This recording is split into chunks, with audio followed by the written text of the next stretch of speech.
शकुनी के 6 रहस्य जानकर रह जाएंगे हैरान। आइए जानते हैं कौन से हैं वो 6 रहस्य। महाभारत में शकुनी ऐसे पात्र थे जिनको महाभारत के युद्ध का विलेन और जिम्मेदार माना जाता है। शकुनी जानते थे कि महाभारत युद्ध में कौरवों की हार होगी, उसके बाद भी अपनी बहन के खानदान का सर्वनाश करवा दिया। शकुनी हमेशा से बुरे ख्यालों वाले व्यक्ति नहीं थे, वे अपनी बहन से बहुत ही प्रेम करते थे। शकुनी कभी नहीं चाहते थे कि उनकी बहन की शादी नेत्रहीन धृतराष्ट्र से हो, लेकिन भीष्म के दबाव की वजह से शकुनी को धृतराष्ट्र से अपनी बहन का विवाह करवाना पड़ा था।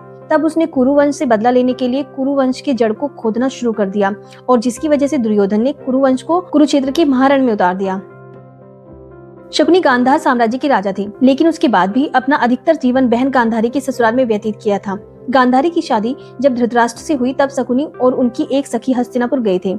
साथ ही राजनीतिक उद्देश्य की वजह से भी शकुनी को हस्तिनापुर रखा गया।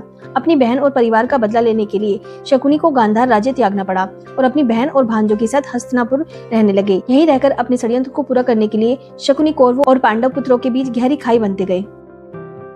गांधारी धृतराष्ट्र से शादी करने से पहले एक बकरी की विधवा थी। किसी प्रकोप से मुक्ति पाने के लिए ज्योतिषियों ने गांधारी का विवाह एक बकरी से करवाया था और फिर उस बकरे की बलि दे दी गई और उसके बाद धृतराष्ट्र से विवाह हुआ। यह जानकारी जब धृतराष्ट्र को मिली तब उन्होंने गांधार राज्य पर हमला कर दिया और गांधारी के पिता राजा सुबल और माता सुधर्मा शकुनी समेत 100 पुत्रों को जेल में बंद कर दिया। जेल में सभी के साथ बुरा बर्ताव किया गया और रोज सिर्फ मुट्ठी भर अनाज खाने को दिया गया, जिसका एक दाना सभी के हिस्से में आता था। धीरे धीरे भूख से राजा सुबल के कई पुत्रों की मौत हो गई।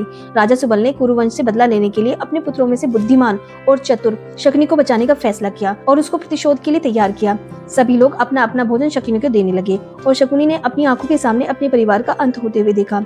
मृत्यु से पहले राजा सुबल ने धृतराष्ट्र से शकुनी को छोड़ने की विनती की, जिसको धृतराष्ट्र ने मान लिया। राजमहल की चकाचौंध में शकुनी अपना प्रतिशोध न भूल जाए, इसलिए सभी ने मिलकर उसका एक पैर तोड़ दिया, जिससे वह अपने परिवार के अपमान की बात याद रखे। तब से शकुनी लंगड़ाकर चलने लगा।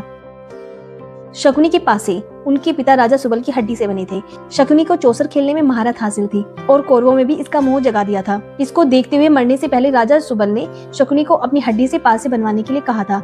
राजा सुबल ने कहा कि ये पासे हमेशा तुम्हारी आज्ञा मानेंगे और कोई तुमको हरा नहीं सकेगा। साथ ही इन्हीं पासों से धृतराष्ट्र के वंश का अंत होगा। राजा सुबल के मरने के बाद उनकी कुछ हड्डियां शकुनी ने बचाकर रखवा ली थी और फिर उनसे पासे बनवाए थे।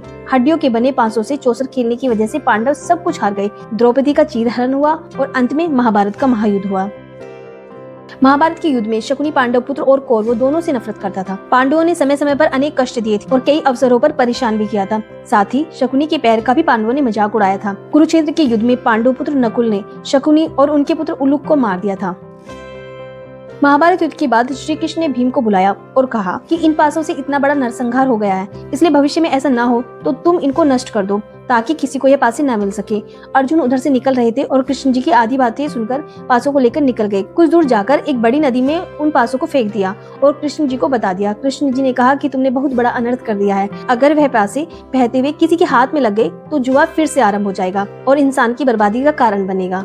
अंत में यही हुआ, पासे किसी आम इंसान के हाथ लग गए और परिणाम यह हुआ कि जुआ किसी न किसी रूप में आज भी समाज में मौजूद है।